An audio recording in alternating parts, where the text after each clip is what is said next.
Isang mapagpalang araw po sa lahat ng ating mga followers dito po sa Bagong Biz at Bagong Bahay ng Sharing Hope Today. Ah, Last episode po natin, pinag-usapan po natin na ngayong buong January ay nagse-celebrate tayo ng National Bible Month, no? At pinag-usapan natin doon kung bakit mahalaga ang selebrasyon na ito at kung papaano nakakatulong ang Biblia o ang Word of God sa ating mga pang-araw-araw na buhay, lalo na sa mga panahon na marami pong tayong nararanasan ng mga challenges sa buhay.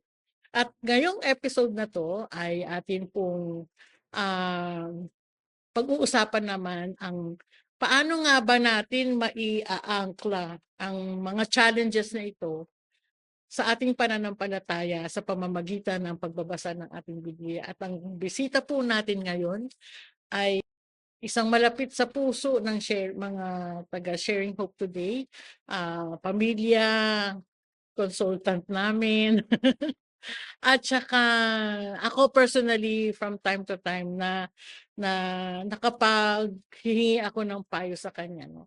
Malapit sa akin 'tong taong 'to kasi isa 'to sa mga puwede kong lapitan anytime na kahit na alam kong medyo sa kanilang episode ay sa kanilang podcast ay medyo hindi ko makuha ng matinong kausap.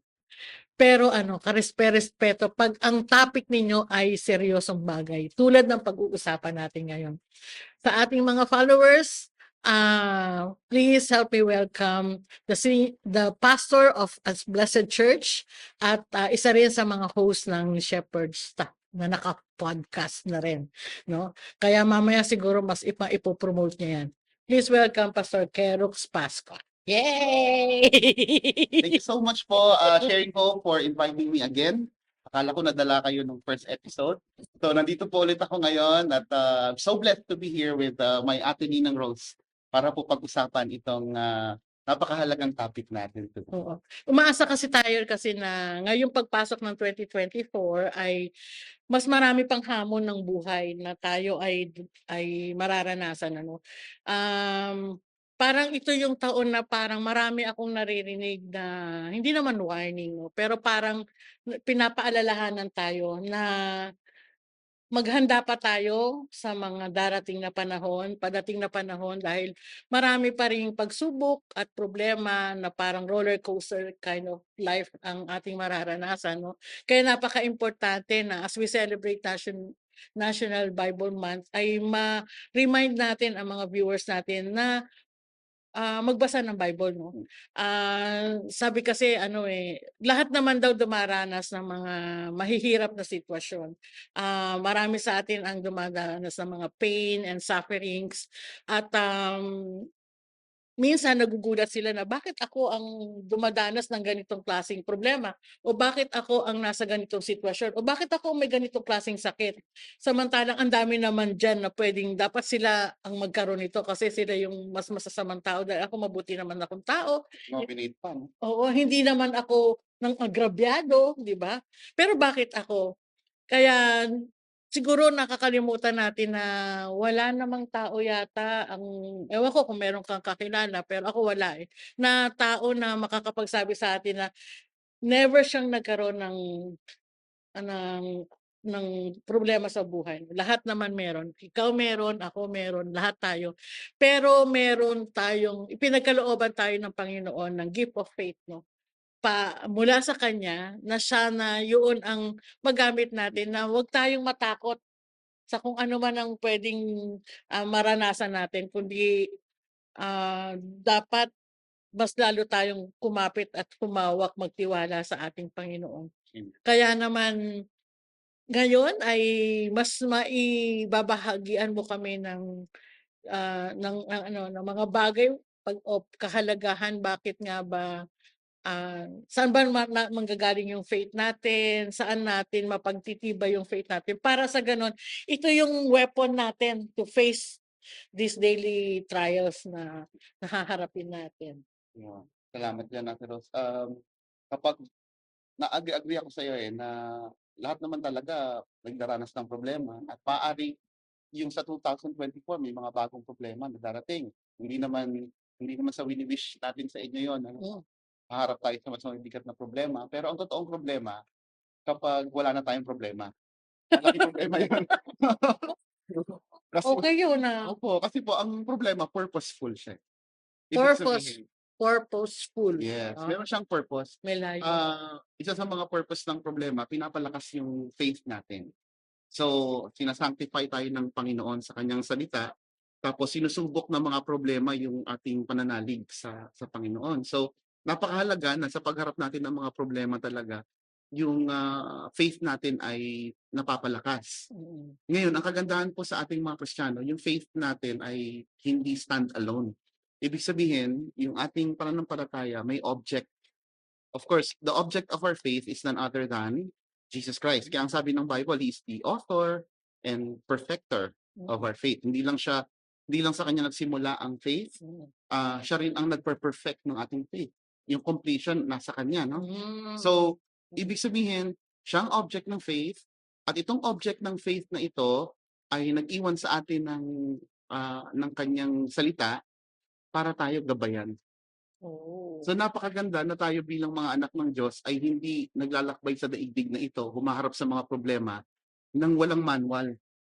Mhm. So we all have the manual coming from heaven na pinagkaloob sa atin ng Panginoon para magsilbing gabay at panahanan sa mga pagkakataon na tayo ay binabatbat ng problema, nawawala tayo dun sa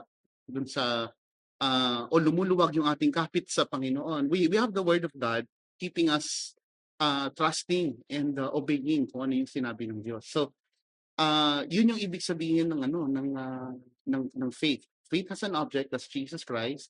And since Jesus Christ is a person, this person speaks. Okay? Mhm. So, at yung kanyang salita ang siyang tinutukoy natin na kanyang pinagkaloob para tayo ay gabayan.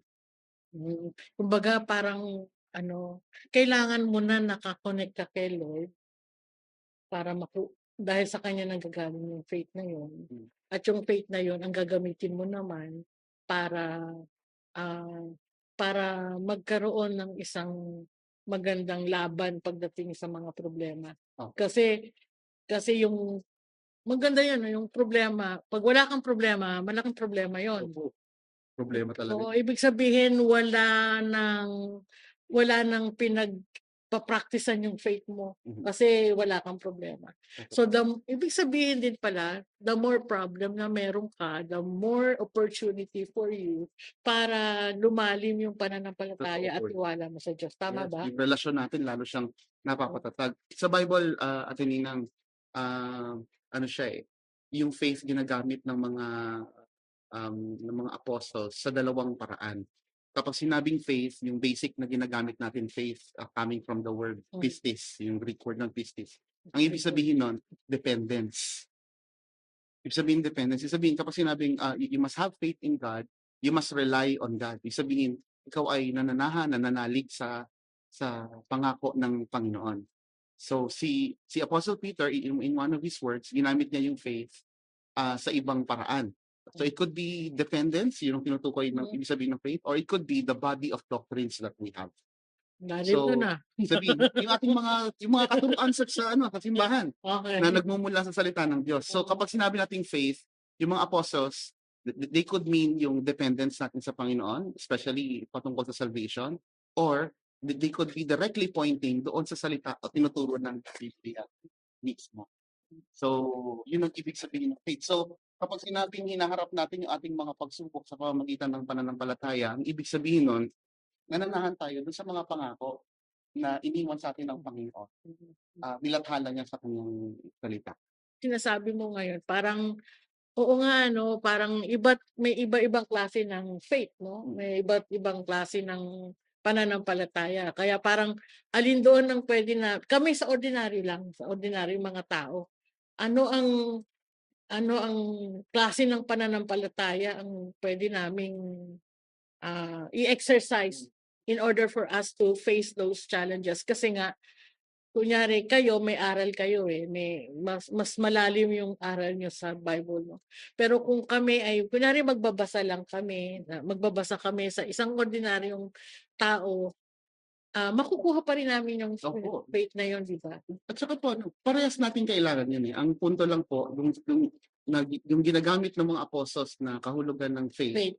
Ano ba kapag sinasabi natin halimbawa na ano, na pag-ibig, iba-iba tayo sa Tagalog ng ibig sabihin, 'di ba? Pag sinabing pag-ibig, love life. Pag sinabing yung iba 'pag pinag-usapan ng pag-ibig, ano, contribution, 'di ba? Sa pag-ibig. So, I mean, iba-iba ng gamit. So, ang Ganda na sana ng ano ko sa'yo, na seryosong maganda ang aming bisita kasi Bible school graduate. Ganun. Tapos ngayon choker, hindi, para lang makita natin na na normal kayo. tsaka tungkulin ng mga pastor Hindi ko, na pero slow ako doon pag-ibig contribution. Pag-ibig ibig sabihin po, pag-ibig housing, ano. Ibig sabihin po, ano lang, kumbaga tungkulin na yung mga pastor na syempre laliman yung aming pag-aaral, pero hindi para manatiling malalim, kundi para ipaliwanag yung mga basic na truths na makikita sa Biblia. So, when I mentioned yung kaibahan ng faith, faith. Oo. doon sa pananampalataya, reliance, doon sa body of doctrines, ang ibig lang sabihin nun, tinuturuan tayo ng Biblia na manahan sa Panginoon, manahan sa kanyang mga pangako na isinulat. In fact, ito pong pangalan niyo, napakaganda kasi another trivia, Ate Rose. Di ko alam kung bahagi ng research niyo in crafting yung pangalan, Pangalan. Sharing Hope Today. Kasi di ba sa Pilipino, kapag ginagamit natin yung salitang hope, hindi siya sure, di ba? I hope to attend your birthday. I hope to come to this place. I hope that this will happen. Hindi ka sure, di ba? Sana. Yun yun. Pero yung biblical hope, hindi sana. Yung hope, I hope. Ang ibig niya sabihin sa hope na ito, yung biblical hope. Sa hope yan po, ang salitang ginamit sa Bible is elpis. Ang ibig sabihin, elpis. Ang ibig sabihin ng elpis ay certain or sure. Kaya kapag ang isang tao ay nanalig, merong faith sa Diyos, reliance at merong pananalig sa mga katuruan ng Biblia, yun ay nakabatay doon sa hope na mayroon tayo sa Panginoon, elpis. Dahil sure ang sinasabi niya kasi ang Diyos hindi siya pwedeng magkamali at hindi siya pwedeng mag-prank, hindi siya pwedeng mag-joke. Di ba? So, kapag sinabi ng Diyos, nilathala niya sa kanyang salita yung kanyang mga pangako, sigurado yun. Kaya anumang pagsubok yung danasin natin, anumang challenges, trouble, or mga surprises meron ang 2024, basta't nananahan tayo sa salita ng Diyos, sigurado tayo. Kumbaga, kaya naman nakakaloko-loko rin yung buhay natin, mga kapatid, kasi hindi tayo tiwala eh. Ngayon, ang problema, ba't hindi tayo nagtitiwala sa isang Diyos na perpekto at hindi nagsisinungaling? Kasi kahit naman sa Deuteronomy 18 ang sinabi, yung ine-emphasize doon yung kasiguruhan ng mga propesiya. Sa Titus 1:2, kung hindi ako nagkakamali, sabi ni Titus 1 ng Titus 1:2 is that meron tayong hope, yung biblical hope, sure na pangako ng Panginoon na nakasalalay doon sa sinabi sa atin ng Diyos. So, ang punto, kung susundin lang natin ng Biblia, hindi magkakandagewang-gewang yung ating mga desisyon sa buhay.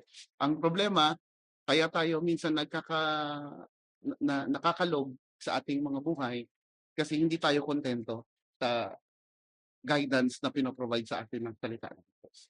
Speaking of yung na yan, medyo, ang sinasabi mo, kailangan sa isang tao o lalo kung Kristiyano ka, ay dapat ang pananalig mo, ang pagtitiwala mo, ang pananampalataya mo sa ating Panginoon ay yung tiyak, yung certain, no? Certain ka. Kasi nga parang kung kung tayo ay magbabasa ng Biblia at kung tayo ay mananahan sa kanyang salita, dito tayo masi-secure. Kasi ito ay pangako ng isang tunay na Diyos, ng isang buhay na Diyos, di ba?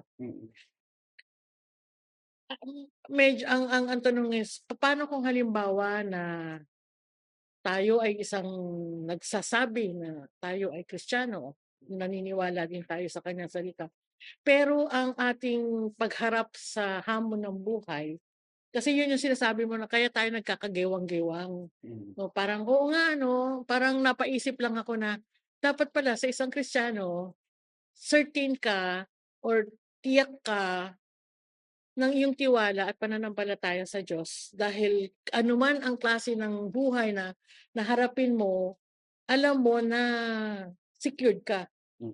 Totoo po yun. Pero kung tayo kahit na sinong ordinaryong tao, siguro naman ayaw natin magkaroon ng gewang-gewang na buhay o parang ayaw natin na ano, na ang bottom line ko lang is magiging miserable ang pagharap natin sa mga challenges natin sa buhay kung nagsasabi tayong Kristiyano tayo pero napagdududahan natin ang kanyang salita or pinangungunahan natin ang kanyang salita or baka hindi natin naiintindihan ang kanyang mga pangako kasi hindi tayo totoong grounded sa salita ng Panginoon. Tama ba yon? Totoo po yan. Kasi ang napakalaking blessing na mayroon po tayo bilang anak ng Diyos, we are referred to the Bible as sheep.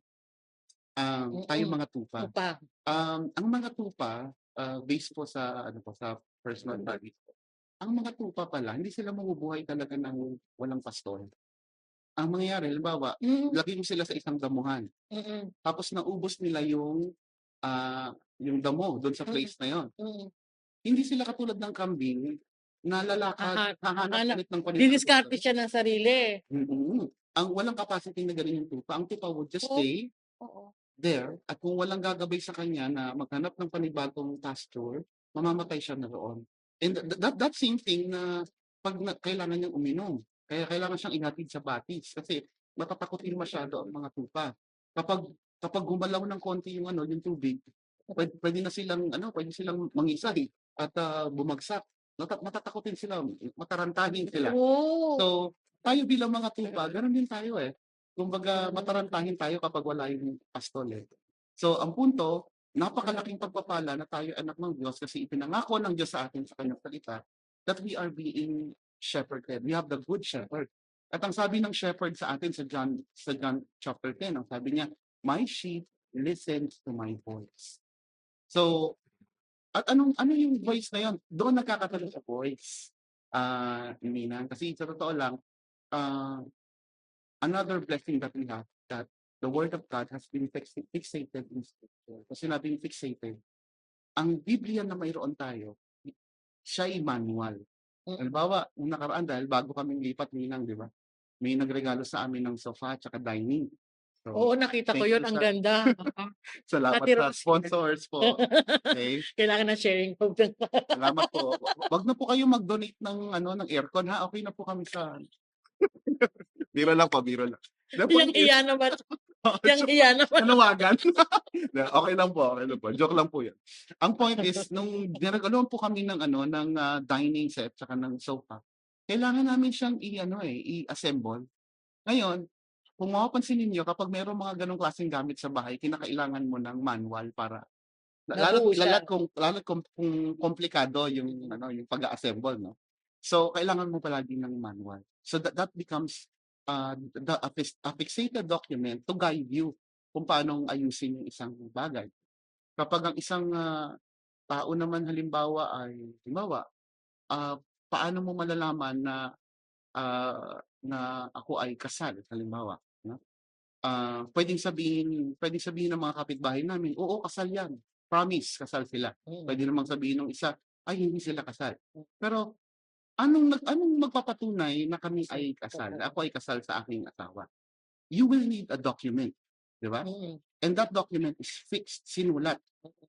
So, ang problema ngayon is, napakaraming tao nagre-rely sa alternative sources na hindi validated ng Scripture. Hindi ko sinasabi na hindi ko sinasabi na bawal kumuha sa alternative source. What I meant to say is, the Scripture must be the ultimate authority. Ibig sabihin, kapag may lumapit sa'yo at nagsabi, "The Lord spoke to me, sabi pautangin mo raw ako ng 20,000." Ang una mong dapat tanong, nasaan sa Bible 'yan? Yan ba ay sinasabi sa Bible? Yan ba ay kasama sa fixated document? Kasi kaya nga ang tawag sa Bible, testament eh. 'Di ba? Meron tayong will and testament. Pag sinabing testament, patunay. Okay? So, ganoon dapat ang ginagawa natin. So, instead of looking for alternative sources na panggagalingan ng boses ng Panginoon, bakit hindi tayo makontento na na hanapin ang boses ng Panginoon sa Biblia. At kung Hmm. meron mang lalapit sa atin, may magsasabi na, itong sabi ng Panginoon, then the very first thing that we will ask is that principle, are those words supported by the Bible? So in that way, we always point to the fixated document. Kasi ang ginawa ng Panginoon, kaya siya finixate, kasi alam niya darating yung pagkakataon, maraming magpe-pretend Mm. na Parang magkakadibatehan. yeah. So the point is, meron kang referee at meron kang reference Mm. kung ang isang bagay ay ang isang mensahe nagmumula sa Panginoon o hindi. Regardless kung marinig mo yan sa pulpito at may nagturo na ang Panginoon ay ganito, then we must quick to go back to the Bible and see for Mm. ourselves kung yun ba yung sinasabi talaga ng salita ng Diyos. 'Di ba? So we have marriage certificate to prove that we are Married.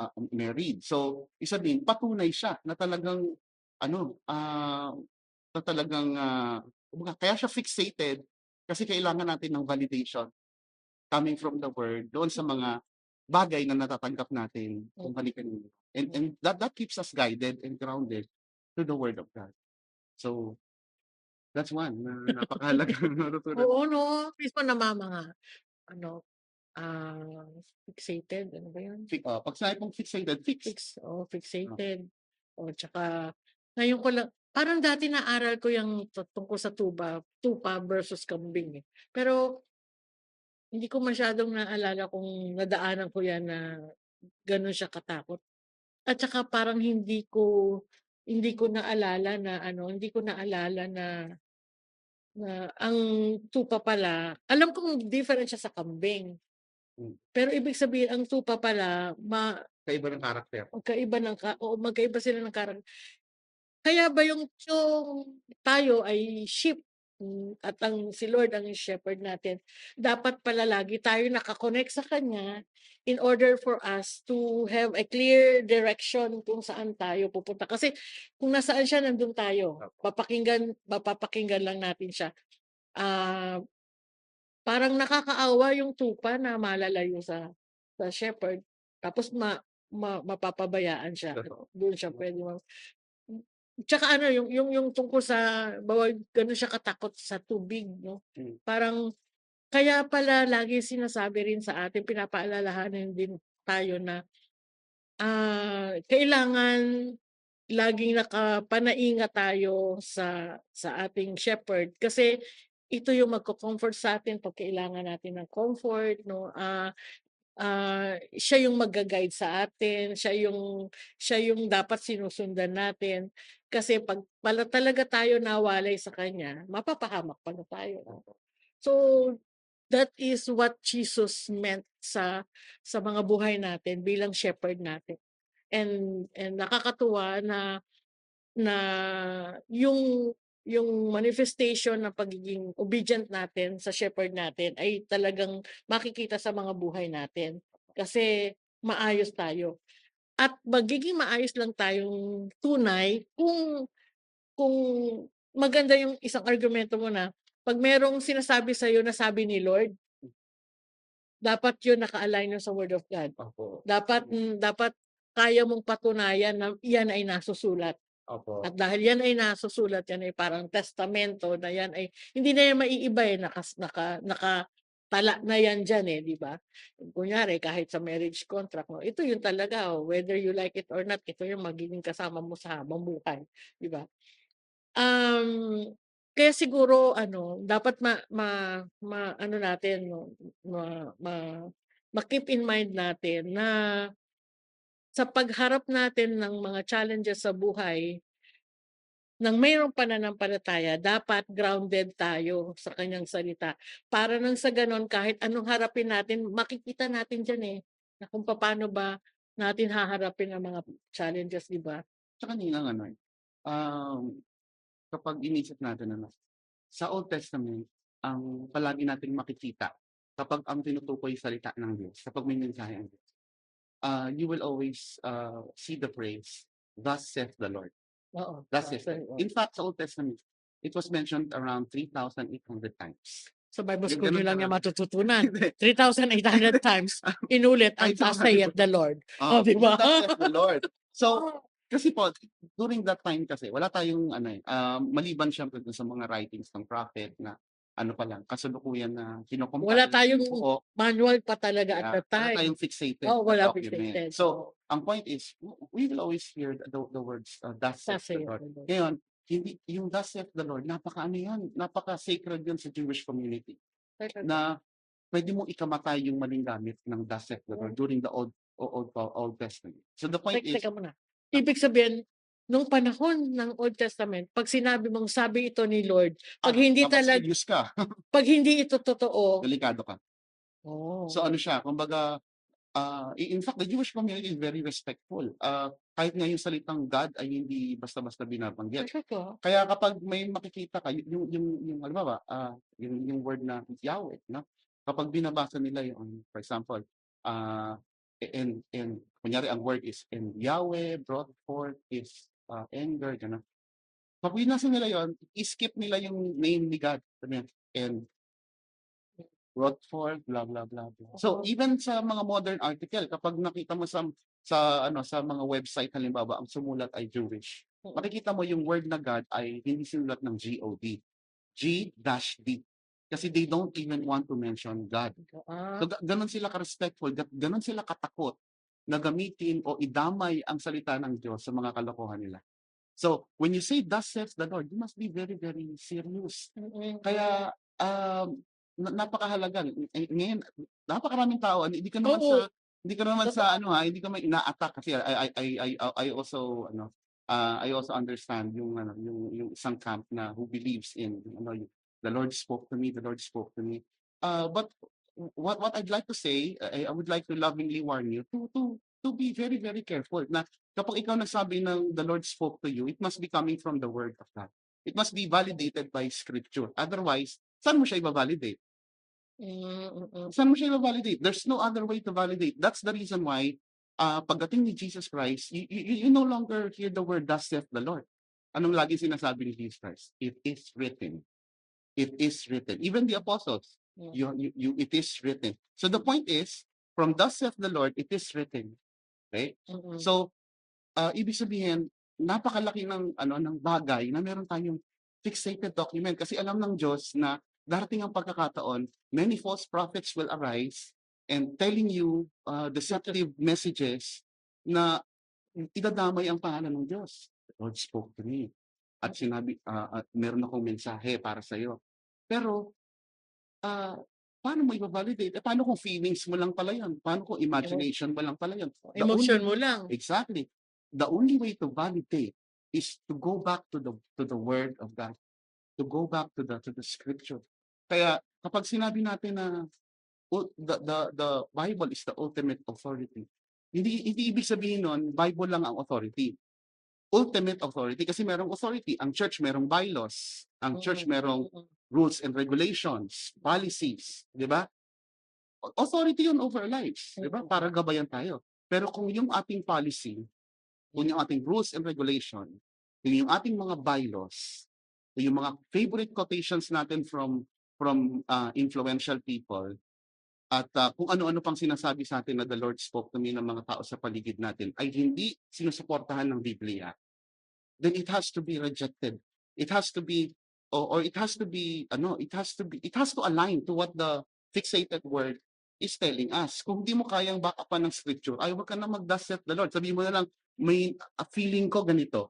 That's Impression the sa akin 'to. mas maganda pa 'yon. O ano, parang may urge ako to do this, 'di ba? O Or merong pipit na nagsabi sa'kin. ah, narinig ko sa Kasi kapitbahay hindi ko. mo oo, 'di ba hindi mo There's kaya no way to validate. suportahan, eh. Pero ang napakabuti ng Diyos kasi, um, ang sinabi kasi ni Peter sa 2 Peter 1:21, sabi niya, "No scripture, uh, has ever been produced by the will of man, but by men spoke from God, as carried along by the Holy Spirit." Yun ang sabi ni Peter.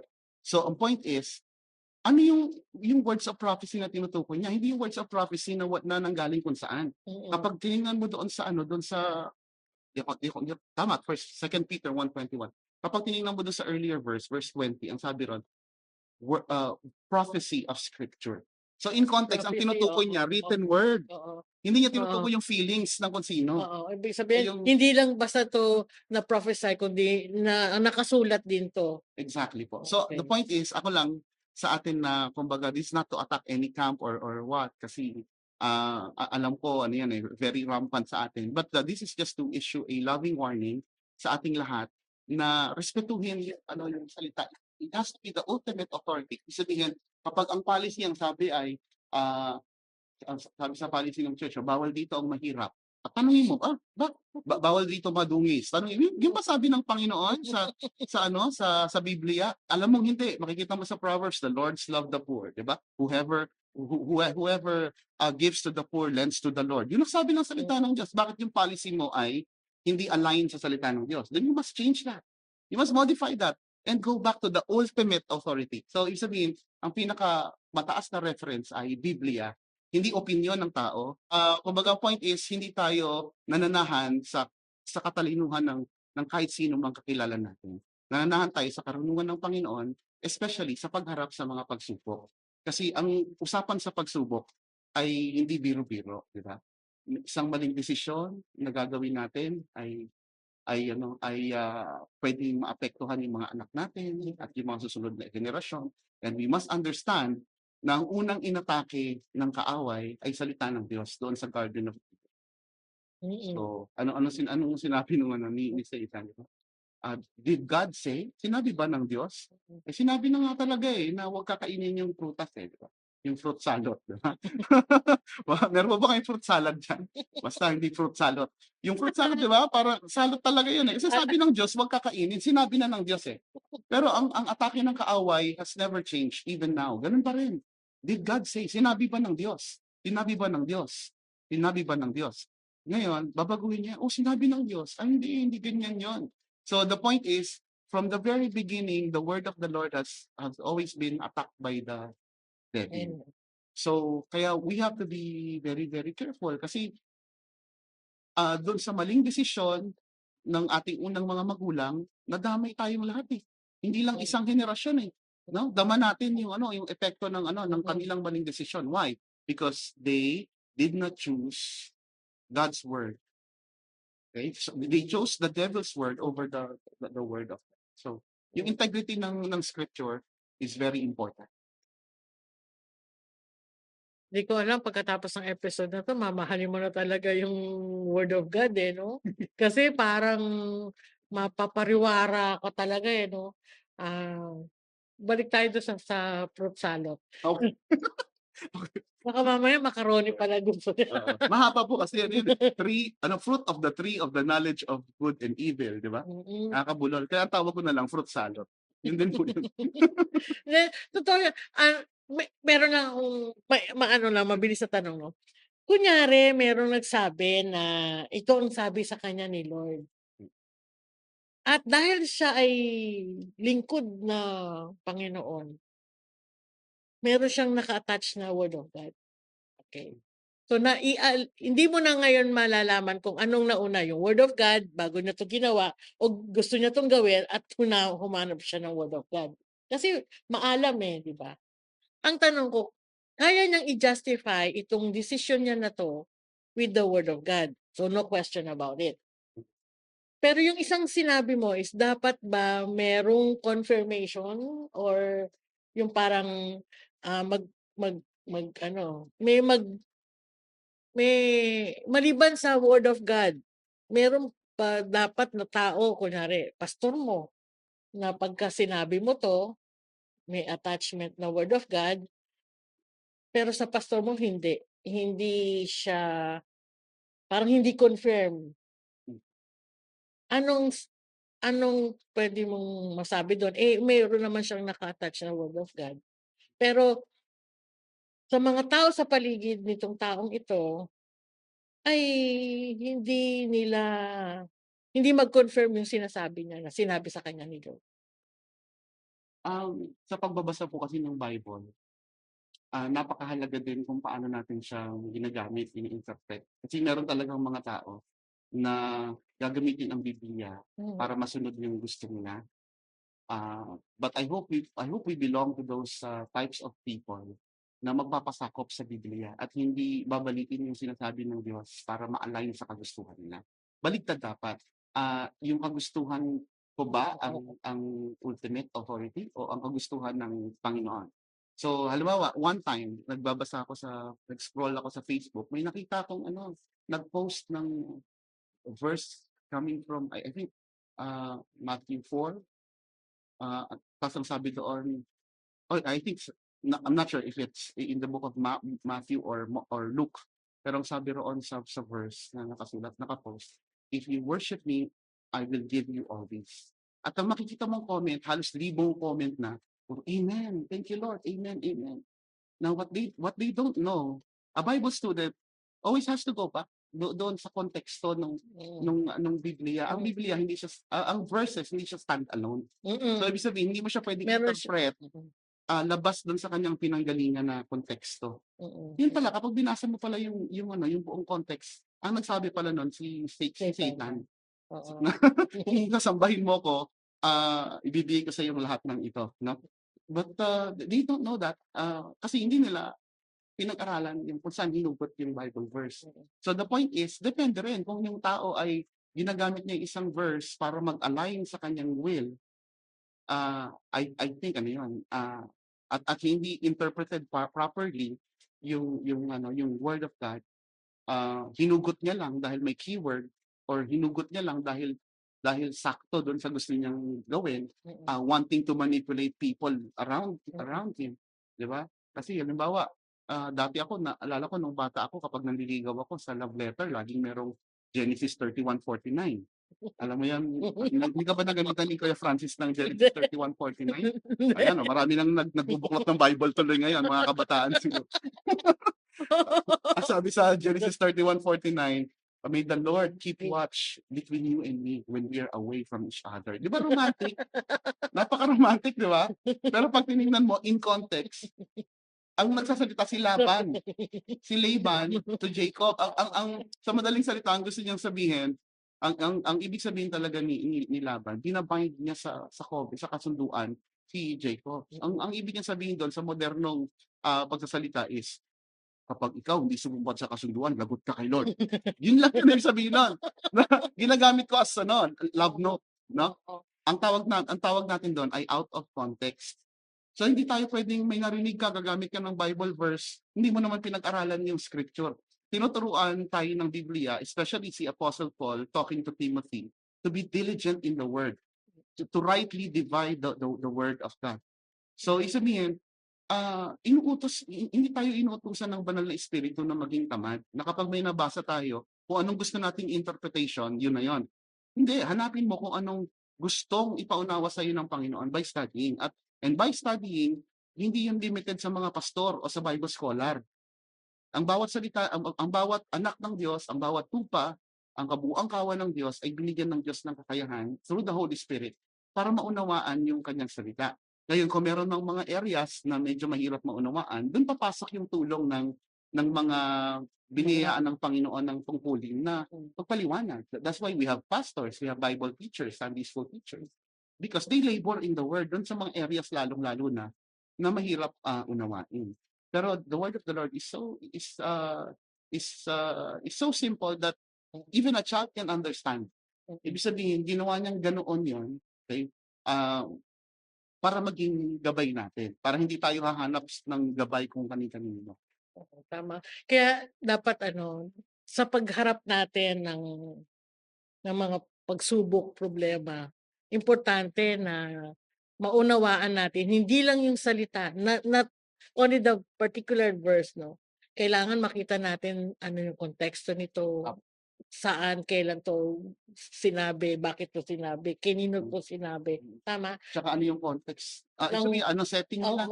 nung time na yun, oo. Kumbaga, Hindi siya basta puwedeng kasi yan, palasak yan lalo na sa mga Kristiyano na may mga verses silang sinasabi na kasi sabi pero ako lagi ko nilalaban yun, na tignan mo muna yung background ng verse na yan. Kasi minsan naman kumo-quote tayo ng bawa, all things work together for good. Yun lang. Kasi beneficial sa kanya o sa isang tao. Pero meron pa siyang kadugtong, eh. May prerequisite yun, eh. In order for you to be able to enjoy this verse, meron siyang for those who love God. Kailangan mahal mo si Lord. Ang tanong, paano mo mahal si Oh, Lord? Kung ino-obey mo ba siya?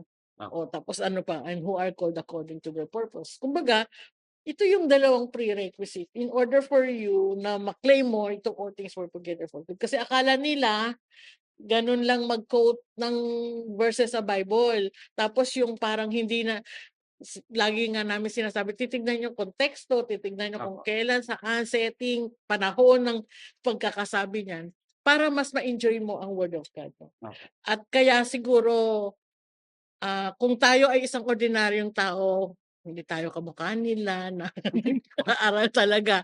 Kamukha natin na ordinaryong tao lang ano, I do believe that as we read the Bible at tayo ay at mananalangin 'no, iga-guide tayo ng Panginoon at bibigyan tayo ng tamang interpretation. Hmm, Ang wisdom na meron sila ay maibibigay din ng ating Panginoon sa atin. Kaya ano, hayaan niyo pagka merong opening ang Bible School mag-i-a-announce po gano'n, namin para makapag-aral tayo 'no. So important. ano, napakasarap mag-aral ng Word of God, sa Oh, totoo lang. Yung pagka sabi ko nga ano, eh, sana sa mga kabataan sa All Nation for Jesus Church talaga we are encouraging our young people to read the Bible 'no. Kaya lang kasi mahirap sa kanila yung mga King James version ganyan. Kaya medyo may pino-promote kaming, Pinoy version ngayon, na inaral din naman ng mga respected pastors na kilala namin, kaibigan namin at talagang isa rin 'to sa nire-recommend nila.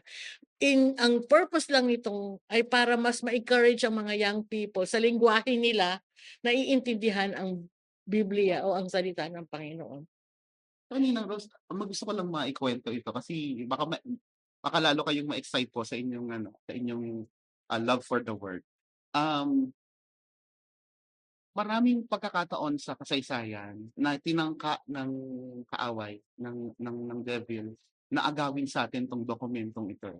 Oh, Many, many times, na gumamit siya ng mga powerful people, influential people, popular people in the society para burahin ang Bible, para hindi na siya magpatuloy. Halimbawa, we have the Roman Emperor Diocletian in AD 303 na talagang nagpanukala ng batas na tanggalin lahat ng Bible sa tahanan. Ibig sabihin, ginawa niya talagang law na dapat walang Bible. Pero sa kabila ng kanyang influence, nung siya ay namatay na, okay, um, merong isang emperor na sumunod sa kanya, si Emperor Constantine, na kumbaga nirepaso yung kanyang ano, yung kanyang na batas. reverse. Okay, so ibig sabihin, um, hindi nagtagumpay yung kanyang pagnanais na i-eradicate yung Bible. Pero nung panahon niya wala talaga, At wala. nag-attempt siya. Siyempre may mga faithful Christians who would do everything para ano po, Okey, para ma-keep yung nakapagtago ng napakahalagang kopya. bagay na yun. Ngayon, meron pang isa na sikat naman, very influential during his time, yung French, philosopher, scientist na si Voltaire. Si Voltaire, nung buhay pa siya, dahil hindi siya naniniwala sa Diyos, ang nag-ano siya, nag-predict siya, sabi niya, 100 years from my day, wala ng Bible. Wala ng Bible. So, ibig sabihin yun yung kanyang ano, yung kanyang prediction. Kasi raw, dadami raw yung matalinong tao na hindi na maniniwala sa Bible. So, ibig sabihin, ah, he projects na darating ang time, ano na, phase out na ang Bible. Hmm, Ngayon, after some time, na-phase out si Voltaire. si Voltaire na Siya na-phase out. Ah, oo. tapos anong nangyari ano? 20 years from his death, merong isang, yung kanyang lupain, yung laking lupain ay nabili ng isang organization, Geneva Bible Society, okay, Oo. na nangangailangan ng lugar para gawing imprentahan ng Bible. Hmm, So yung kanyang lugar mismo naging printing press ng Bible. hmm, So maybe that's God's way of telling, "No, mm, hindi mo ko kayang pigilan." mm, Kasi unang-una bakit gano'n? Kasi sinabi na sa dokumento na meron tayo 'no, sinabi na ng Diyos sa atin that heaven and earth will pass, but but my word will remain. oo, Ibig sabihin kahit gaano ka kapangyarihan, kahit ikaw pa ang hari, kahit ikaw pa ang pinakasikat, Mm. Wala sa iyo ang kapangyarihan na pigilan ang Diyos na i-propagate yung kanyang salita, Salita. no? At panatilihin yung kanyang salita. So it's been fixated ito. Yun ang sabi niya. Kaya walang pwedeng mag-attempt at mananagumpay dun sa plano na yun. Ngayon, what gives me the ano, yung feeling talaga na wow, Ate Rose, is yung kagustuhan ng Panginoon o yung pagnanais ng Panginoon na gabayan tayo na kahit agawin ng kaaway yung napakahalagang dokumento sa atin, hindi siya papayag. Ibig sabihin, habang pinipigilan ng mga ng ano ng mga ng kaaway ang pagpapalaganap ng salita ng Diyos, lalong dumadagdag. So ibig sabihin, the word continues to be print out in different languages, in different dialects all over the world, Bible and all, di ba? So the point is, nakakatuwa lang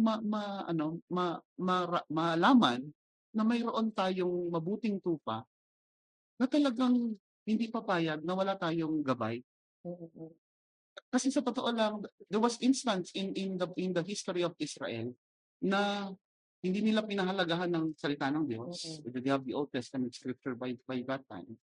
Kaya I think it was in Hosea, if I'm not mistaken. Paki-check na lang po. Hindi ko masyadong na-memorize. Pero point is, ang sabi ron, parang my people perish for lack of vision. Okay? Pero along with that, sa buong konteksto, ang tinutukoy talaga is yung kaalaman, yung knowledge of God. Well, we call it now theology. Alam ko maraming tao na sabi, ay, theology, ano lang yan, pang Bible student lang yan. Hindi, ang ibig sabihin po ng theology, napakasimple lang, study of God. So lahat ng Kristiyano, theologian, okay? So point is, hindi natin pwedeng ilabas yung theology sa buhay natin. We will always theologize kasi it is the study of God. So we learn about God.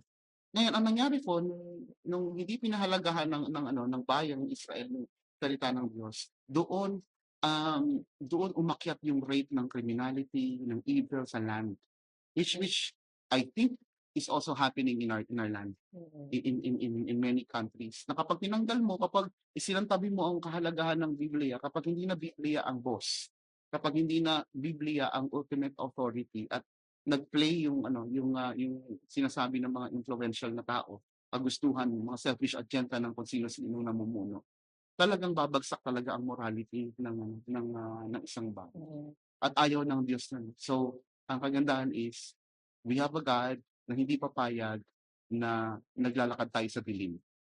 So, ang sabi niya sa salita ng Diyos, di ba, Psalm 119, so the word is the light unto my feet and a lamp unto my path.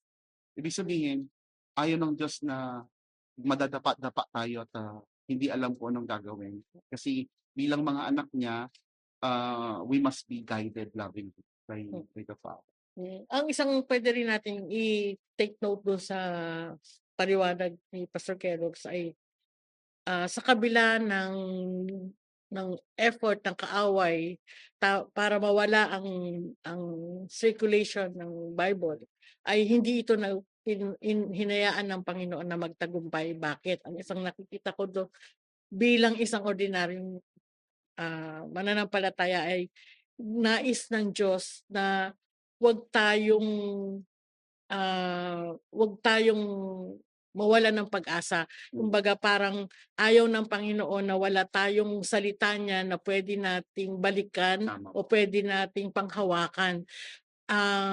Kaagapay nung hindi niya pagpapatagumpay na mawala ang sirkulasyon kasi ang naiisip din ng Panginoon is kailangan natin ang kanyang salita dahil sa ating pagharap sa buhay, ito ang hahawakan natin. Pero kung mawawala yan, asan na tayo, di ba? Tama yung sinasabi niya na parang hindi tayo hahayaan ng Panginoon na lumalakad tayo sa dilim. At kumbaga kasama nun yung intention ng Diyos na hindi siya papayag kasi dito nakasulat ang pangako ko sa inyo, dito nakasulat kung gaano ko kayo kamahal. Ito ang nais na buhay ko sa inyo. Yun ang nais nating yun ang nais ng Panginoon na maunawaan at malaman natin. At para natin ito maintindihan ng lalo at higit, kailangan talaga tayong gawin natin yung part naman natin na basahin din ito. Right. Okay. Kaya oo, ang ganda 'no? Opo, yung devotion natin, 'di ba? Oo. Tsaka ang kagandahan 'pag nagde-devotion naman usually lalo yung mga bagong Kristiyano, 'di ba, hindi naman nawawala. Meron tayong ano, yung mga guides na Mm, tayong yung iba gumagamit ng Our Daily Bread, mga mm, devotionals, 'di ba? So ang mm. kagandahan ng tulong nun is para gabayan ka, para Mas unawain madali Bible. mong maintindihan yung Bible, Pero yung Our Daily Bread natin at yung ibang mga libro ay hindi po kapantay ng Bible. Bible, So ano pa rin, kumbaga ultimate authority pa rin ang ating wiki. Ano lang, mga gabay lang. 'yan. Ang ganda ng discussion natin 'pag 2 episode.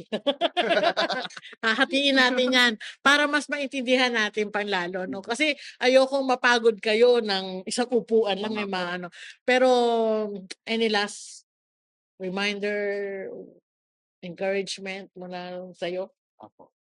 Yun lang po ang gusto ko lang na, siguro iwan sa inyo po bilang, student of the word. Lahat po tayo student of the word.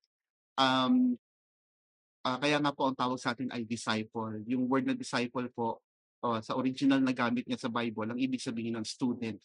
And we are student of the word. Um, Tayo po ay patuloy na ginagabayan, tayo po ay patuloy na tinuturuan ng Panginoon. Yun po ang purpose, eh, yun po ang sinasabi ng Diyos sa 2 Timothy 3:16 and to 17, no? So, all scripture is God-breathed, useful for Mm. teaching, correcting, training in righteousness, for reproof, so that the man of God will be equipped for every good work. So, ang punto is, patuloy po tayong tinuturuan. Walang pwedeng magsabi sa atin na hindi, alam ko na lahat 'yan. Kahit laking Sunday school ka pa. So, in fact ako po meron ako mga passages sa Bible na na-preach na, pero kaya kong Mm, i-preach ng 10 ilang ulit na iba-iba. na merong napakagagandang Mm, insight pa rin na lumalabas. oo, Why? totoo Because 'yan. the word of God is alive and active. So, we must understand that the word of God is sufficient, authoritative, hindi nagkakamali, walang mali, at, kinakailangang, ah panahanan, okay? Kaya kaya po ang salita ng Diyos ay may kapangyarihan dahil ito po ay nanggaling sa Diyos mismo na perpekto at makapangyarihan sa ating mga buhay. Kaya para maghanap tayo ng iba pang kaparaanan para marinig ang boses ng Panginoon, ay malaking insulto po sa kanyang written word. So we must put emphasis dun sa katotohanan na ang pinaka mataas na kapangyarihan sa ating buhay ay ang salita ng Diyos. Lalong-lalo na kapag humaharap po tayo sa mga pagsubok at gawin po nating ilaw ito, gabay, manual at dokumento ng kanyang mga pangako. Kapag nakakalimot tayo, nagtatampo sa Diyos, balik tayo sa mga pangako ng Diyos at mananatili pong tapat ang pangako ng Diyos. In fact po, wala pong propesiya sa Bible na sumablay. Meron pong 2,500 prophecies. 2,000 doon naganap na at yung 500 magaganap pa lang. So walang kahit isa man na nasasablay ang Panginoon dahil ang Panginoon ay hindi nagbabago, hindi nagsisinungaling at trustworthy, higit kanino man. So yun lamang po. Ah, Napakarami natin natutunan, parang punong-puno tayo dito sa mga episode natin na 'to with Pastor Carol. So, kaya naman umaasa po kami na sana hindi ano, you find it very interesting na maunawaan ang kahalagahan ng pagbabasa ng Biblia at kung papaano mula sa kanyang salita ay nagkakaroon tayo ng pananampalataya at yung pananampalataya na 'to ang ginagamit naman natin para labanan ang lahat ng mga challenges natin sa buhay. Amen. Kaya maraming salamat Pastor Thank you sa po. uulitin, alam ko mauulit at lagi ng mauulit. Kung gusto niyo po siya ang maging co-host ko, Naku, ano lang po kayo diyan sa comment box natin ano. Ah, muli nagpapasalamat kami, sa ating mga viewers at, sana po patuloy po kayong, mag-follow ng aming page, Sharing Hope Today sa YouTube at saka sa Facebook po natin at gano'n din po, please subscribe PHLB Radio, Las Vegas, USA para po nang sa gano'n ay lagi niyo rin po kami mapanood. At mapapanood tayo ng buong US of A. Ayan. Kaya magkita-kita po tayong muli sa susunod na episode. Ang atin naman pong bisita ay ang aking ah, pastor, ang senior pastor ng All Nations for Jesus Church, si Pastora Luz Cuba, at pag-uusapan namin doon ay ang tungkol sa renewing hope and purpose, no? As we start this 2024, siguro i-review natin ano ba yung mga dapat nating inaasahan at ano ba yung mga purpose natin sa buhay, at nawa ay maging equipped tayo para mag-responde tayo at matupad, ma-fulfill yung mga calling sa atin ng ating Panginoon.